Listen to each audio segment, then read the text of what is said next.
அவன் கூட இருக்கிற பொண்ணு யாரு?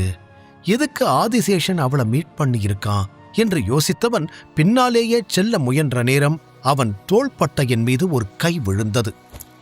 சிறிது நேரத்திற்கு முன் அவனை உள்ளே செல்லக்கூடாது என்று தடுத்த அதே நபர்தான் அது. என்னடா ஸ்பை வேலை பார்க்க வந்தியா?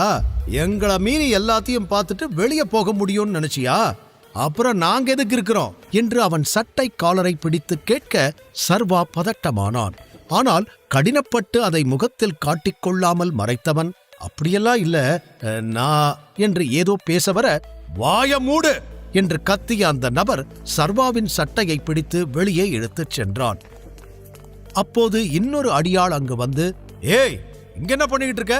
யாரவன்? அவனை துரத்தி விட்டுட்டு வா, உள்ள வேலை இருக்கு, பாஸ் கூப்பிடுறாரு என்று அழைக்க அவன் சர்வாவை முறைத்துவிட்டு, உள்ள வந்த உன்னை கொன்னுடுவேன் என்று கூறி அவனை உதறி தள்ளிவிட்டு சென்றான். கொஞ்ச நேரத்துல பெரிய சம்பவமே ஆகியிருக்கும், தப்புச்சேன் என்று சர்வா நினைக்க விக்ரமனிடமிருந்து போன் வந்தது. சர்வா எங்க இருக்க என்று எடுத்ததும் பதட்டமாக கேட்க, சாவோட விளிம்ப தொட்டுட்டு வெளியே வந்திருக்கேன். கரெக்டா எந்த இடத்துல இருக்கேன்னு சொல்லணும்னா, ஹோட்டல் கிளாரான் என்ற அந்த பெரிய கட்டிடத்தின் பெயரை பார்த்து கொண்டே சொல்ல விக்ரமன் ஷாக் ஆனார். அங்க என்ன பண்ணிக்கிட்டு இருக்க? அங்க எதுக்கு போன என்று விக்ரமன் வேகமாக கேட்க, ஏன் இந்த இடத்துக்கு நான் வரக்கூடாதா என்று சர்வா சொல்ல பெருமூச்சு விட்ட விக்ரமன், சரி அதெல்லாம் இருக்கட்டும், நீ உடனே ஆபீஸ்க்கு கிளம்பி வா. இங்க என்ன நடந்துச்சுன்னு கேள்விப்பட்டேன். இதுக்கு மேல நீ ஆபீஸ் அசிஸ்டண்டா இருக்கிறது செட் ஆகாது. டெய்லி ஒருத்தர் உங்ககிட்ட பிரச்சனை பண்ணி உன்னை அவமானப்படுத்துறத என்னால பாத்துக்கிட்டு இருக்க முடியாது. அதனால உன்னை மேனேஜர் ஆக்கலான்னு முடிவு பண்ணிட்டேன். அப்படி உனக்கு அதுல விருப்பம் இல்லைனா உன்னோட சொந்த கம்பெனியிலேயே நீ எம்ப்ளாயியா சேரலாம் என்று விக்ரமன் அவனுக்கு 2 ஆப்ஷன்களை வழங்கினார். சரி நான் ஆபீஸ்க்கு வரேன், அங்க இத பத்தி டிஸ்கஸ் பண்ணலாம் என்று கூறியவன் இவ்வளவு அருகில் வந்தும் ஆதிசேஷன் முகத்தை பார்க்க முடியவில்லை என்ற கடுப்போடு இன்ஃப்ரா கிரீன் பிரைவேட் லிமிடெடுக்கு வந்து சேர்ந்தான். அவனை வேலையை விட்டு அனுப்பிவிட்டார்கள் என்ற செய்தி காட்டுத்தீ போல் பரவியிருக்க, மீண்டும் அவன் ஆபீஸ் வந்ததில் அங்கிருந்த பலர் முகம் மாறிப்போனது. போயிட்டான்னு நினைச்சா திரும்ப வந்திருக்கானே என்று அவன் காது படவே சிலர் சொல்ல, நேராக விக்ரமன் கேபினுக்கு வந்தான் சர்வா. இப்ப எதுக்காக நீங்க இவ்ளோ டென்ஷனா இருக்கீங்க? நான் உங்க கம்பெனில வேலை பார்க்கறது தான் நம்ம 2 பேருக்குமே ஈஸியா இருக்கும் என்று சர்வா சொல்லிவிட்டு சோஃபாவில் அமர்ந்தான். நானும் அந்த ஒரே காரணத்துக்காக தான் இதுக்கு சரின்னு சொன்னேன். ஆனா ஒரு சாதாரண மேனேஜர் உன்னை அவமானப்படுத்துறத என்னால பார்த்துக்கிட்டு இருக்க முடியாது. அதுவும் இல்லாம உனக்குன்னு சொந்தமா கம்பெனி இருக்கும்போது நீ எதுக்கு இப்படி கஷ்டப்படணும் என்று விக்ரமன் கேட்டதும், என்ன புதுசா ஏன் கம்பெனி பத்தி எல்லாம் பேசிக்கிட்டு இருக்கீங்க?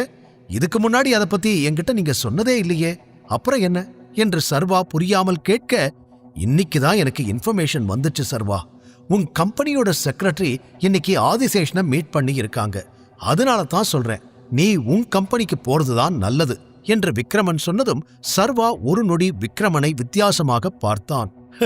அப்படின்னா நீங்களும் ஆதிசேஷனோட ஆக்டிவிட்டியை வாட்ச் பண்ண ஸ்பை வச்சிருக்கீங்களா என்று சர்வா சிரித்துக்கொண்டே கேட்க, ஆமா, நம்ம கூட்டத்துக்குள்ள இருக்கிற நரிய கண்டுபிடிக்கத்தான் இந்த ஏற்பாட்டை நான் செஞ்சேன். என்னால இப்பவும் கரெக்டா சொல்ல முடியல, ஆனா உங்க கம்பெனியுடைய மெயின் செக்ரட்டரி தான் ஆதிசேஷனோட ஸ்பையா இருப்பாங்களோன்னு எனக்கு தோணுது என்றதும் சர்வா ஆச்சரியமாக விக்ரமனை பார்த்தான். செக்ரட்டரிக்கு நம்ம மாஃபியா ஆக்டிவிட்டிஸ் பத்திலாம் தெரியுமா என்று கேட்டான். இல்ல அந்த பொண்ணுக்கு நம்ம கேங்க பத்திலாம் தெரியாது, இதெல்லாம் வெளியே தெரிகிற அளவுக்கு நான் இதுவரைக்கும் விட்டதில்லை என்று விக்ரமன் சொன்னதும் சர்வாவிற்கு ஒரு யோசனை சட்டென தோன்றியது. சரி, நான் டிசைட் பண்ணிட்டேன், ஏன் கம்பெனியிலேயே ஜாயின் பண்ணிக்கிறேன். விஷயம் நம்ம கையை மீறி போறதுக்குள்ள எல்லாத்தையும் நம்ம கண்ட்ரோலுக்கு கொண்டு வரணும். வெளியாட்களுக்கு நமக்குள்ள இருக்கிற கனெக்ஷன் தெரியக்கூடாது. என் அப்பாவை கொன்னவனையும் அந்த ஸ்பையையும் பிடிக்கிற வரைக்கும் இந்த விஷயம் சீக்கிரட்டாவே இருக்கட்டும் என்று சர்வா சொல்லி முடிக்க, ஒரு நீண்ட பெருமூச்சு எடுத்துக்கொண்ட விக்ரமன், சரி சர்வா, உன் இஷ்டம் போலவே பண்ணிடலாம். ஆனா இப்போ உன்கிட்ட திமிரா பேசின அந்த மேனேஜரை நான் வேலையை விட்டு தூக்க போறேன். என்ன தைரியம் இருந்தா உன்னை மரியாதை இல்லாம பேசியிருப்பான் என்று அவர் கோபமாக சொன்னதும் சர்வா முகத்தில் லேசான புன்னகை தோன்றி மறைந்தது. காமினியின் பேச்சைக் கேட்டு அந்த மேனேஜர் அவனை கோபப்படுத்தி வெளியே அனுப்பவில்லை என்றால் ஆதிசேஷனை தூரத்திலிருந்து பார்க்கும் வாய்ப்பும் அவனுக்கு கிடைத்திருக்காது. அந்த மேனேஜருக்கு உங்க ஸ்டைல்ல பாடம் கத்துக் கொடுங்க அங்கிள் என்று சர்வா சொல்லி முடிக்க கதவை தட்டிவிட்டு கீர்த்தனா காஃபி ட்ரேயோடு உள்ளே வந்தாள். அதிலிருந்து ஒரு கப் காஃபியை சர்வா எடுத்துக்கொள்ள அவள் சர்வாவை பார்த்து லேசாக சிரித்தாள். இப்போது எல்லாம் சாதாரணமாகவே அவனை மதிக்க பழகியிருந்தாள். இருந்தும் அவளுக்குள்ளும் இந்த சர்வா யார், மற்றவர்களைப் போல இல்லாமல் அவனுக்கு மட்டும் இந்த ராஜ உபசரிப்புகள் ஏன் கொடுக்கப்படுகிறது என்று ஆபீஸில் இருக்கும் மற்றவர்களைப் போல சந்தேகத்தோடுதான் பார்த்து கொண்டிருந்தாள். ஒரு கப் காஃபியை எடுத்துக்கொண்டு விக்ரமன் கீர்த்தனாவை வெளியே செல்லும்படி சைகை செய்ய அடுத்த நொடி அவள் சென்று விட்டாள். பிறகு ஏதோ யோசித்துக் கொண்டிருந்த சர்வா, ஆனா எனக்கு ஒரு விஷயம் மட்டும் புரியல. அந்த ஆதிசேஷன் என்னோட கம்பெனி செக்ரட்டரிய ஸ்பையா வச்சிருந்தா எல்லாரும் பார்க்கற மாதிரி அவ்வளோ பெரிய ஹோட்டல்லையா மீட் பண்ணுவான்? எனக்கு என்னமோ அவன் அவ்வளோ முட்டாளா இருப்பான்னு தோணல. அவனை சுத்தியும் கண்காணிக்க ஆட்கள் இருப்பாங்கன்னு அவனுக்கும் தெரிஞ்சிருக்கும். ஒருவேளை நம்மளை குழப்பறதுக்காக இதையெல்லாம் அவன் இன்டென்ஷனலா பண்றானா? எனக்கு டவுட்டா இருக்கு என்று கூற, அப்புறம் எதுக்காக அவன் குயினை மீட் பண்ணணும் என்று விக்ரமன் திருப்பி கேட்டதும், குயினா என்றான் சர்வா ஆச்சரியமாக. பேசும்போது பேரை சொல்ல மறந்துட்டேன். உன்னோட கம்பெனி செக்ரட்டரி பேரு குயின்சி. எல்லாரும் அவளை குயின்னு கூப்பிடுவாங்க என்று விளக்கம் சொன்ன விக்ரமன், நீ சொல்ற மாதிரி அந்த பொண்ணு ஸ்பை இல்லைன்னா முதல்ல எதுக்காக அவங்க 2 பேரும் மீட் பண்ணணும்? என்ன காரணமா இருந்தாலும் அவங்க 2 பேரும் சந்திச்சு பேச வேண்டிய அவசியமே கிடையாது. அதனாலதான் எனக்கு சந்தேகம் அதிகம் ஆகுது. ஒருவேளை இப்படி இருக்கலாம், உன் கம்பெனி செக்ரட்டரிங்கிறத தாண்டி குயினா அவனுக்கு முன்னாடியே தெரிஞ்சிருக்க வாய்ப்பு இருக்கு என்றதும் சர்வா தலையாட்டினான். அதைத்தான் நானும் யோசிக்கிறேன் என்று சொல்லிக்கொண்டு அந்த அறையில் இருந்த பெரிய விண்டோ அருகில் சென்று கைகளை கட்டி நின்ற சர்வா வெளியில் மறையும் சூரியனை இமைக்காமல் பார்த்தான். அப்போது திடீரென வேதிகா அவனை பிக்கப் செய்ய வருவேன் என்று கூறியது ஞாபகம் வர சட்டென திரும்பியவன், என்னவா இருந்தாலும் இன்னைக்கு ஆதிசேஷன் குயினை மீட் பண்ணதுக்கு ஏதோ ஒரு இன்டென்ஷன் கண்டிப்பா இருக்கு. அது என்னன்னு தான் நமக்கு தெரியல. எதையோ நம்ம மிஸ் பண்றோம் அங்கிள், அதை என்னன்னு கண்டுபிடிக்க ட்ரை பண்ணுங்க என்று சர்வா அழுத்தம் திருத்தமாக கூற, நீ சொன்ன மாதிரியே நம்மளை கன்ஃபியூஸ் பண்ண கூட அவன் இந்த மீட்டிங்கை ஏற்பாடு பண்ணியிருக்கலாம் என்றார் விக்ரமன். எதுக்கு நம்மளை கன்ஃபியூஸ் பண்ணணும்? நம்மளை கன்ஃபியூஸ் பண்ணிட்டு அவன் என்ன பிளான் பண்றான் கண்டுபிடிக்கிறேன் என்று சொல்லிக்கொண்டே மீண்டும் ஜன்னல் பக்கம் திரும்பிய சர்வா கீழே பார்த்தான். அப்போது அங்கு ஒரு கார் வந்து நின்றது.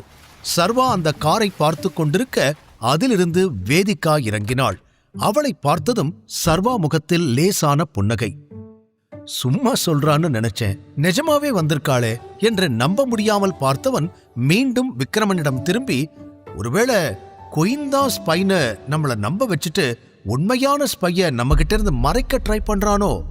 பரவாயில்ல, அந்த ஆதிசேஷன் என்ன கேம் வேணாலும் ஆடட்டும். அந்த ஸ்பை யாரா இருந்தாலும் அவனால ரொம்ப நாள் மறைஞ்சிருக்க முடியாது.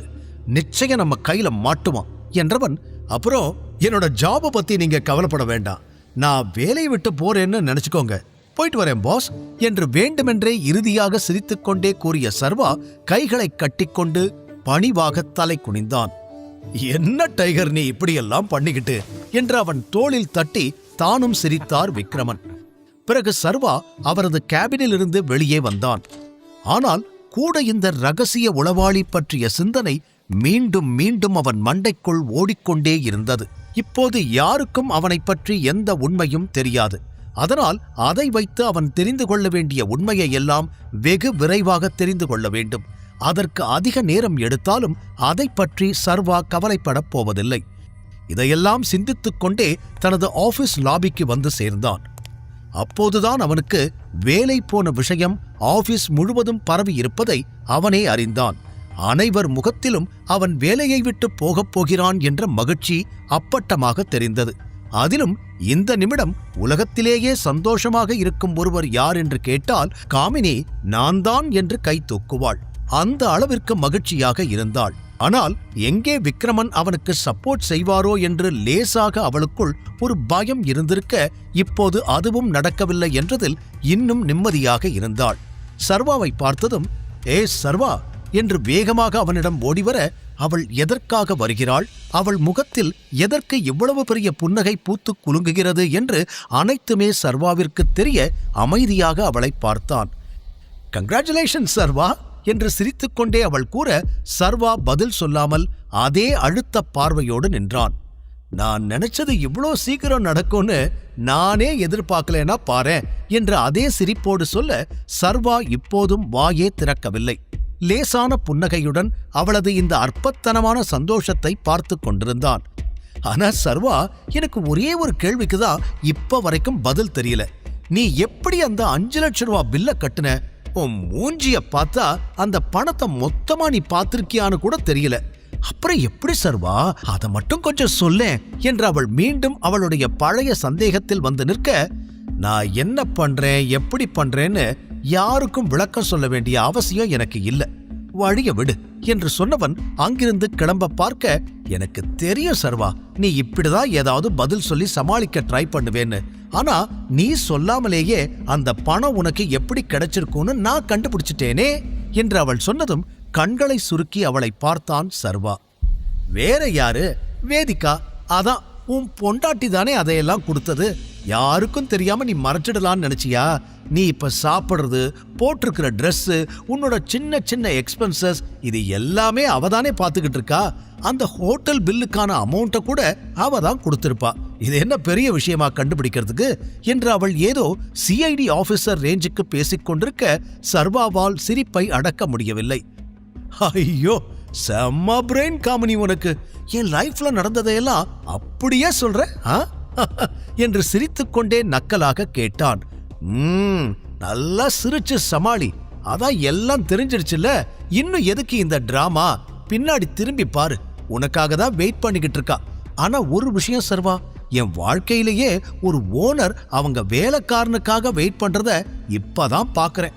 ரொம்ப நேரம் வெயிட் பண்ண வைக்காத, அப்புறம் வேலையை விட்டு அனுப்பிட்டா மறுபடியும் சோறு டெலிவரி பண்ற வேலை தான் பார்க்கணும் என்று வேறு வேறு மாடுலேஷனில் பேசி காட்டிவிட்டு அவள் மீண்டும் உள்ளே சென்றுவிட, அங்கிருந்த அனைவருமே இப்போது சர்வாவை ஒரு மாதிரியாக பார்த்தனர். காமினி கூறியதுதான் உண்மை என்று அவர்களும் நினைத்து விட்டனர். ஆனால் சர்வா இதையெல்லாம் பெரிதாக எடுத்துக் கொள்ளவில்லை. லேசான புன்னகையோடு வேதிகாவை நோக்கிச் சென்றவன், ஹலோ, சீக்கிரமே வந்துட்ட என்று சிரித்துக்கொண்டே கேட்க, தனது கார் சாவியை அவனிடம் தூக்கி போட்டாள் வேதிகா. என்னது இது என்று சர்வா புரியாமல் பார்க்க, போய் வண்டியை எடு, வீட்டுக்கு போலாம் என்றவள் முகத்தில் கோபம் அப்பட்டமாக தெரிந்தது. முழு கதையையும் கேட்டு மகிழ பாக்கெட் FM ஆப்பை டவுன்லோட் செய்யுங்கள். லிங்க் டிஸ்கிரிப்ஷனில் கொடுக்கப்பட்டுள்ளது.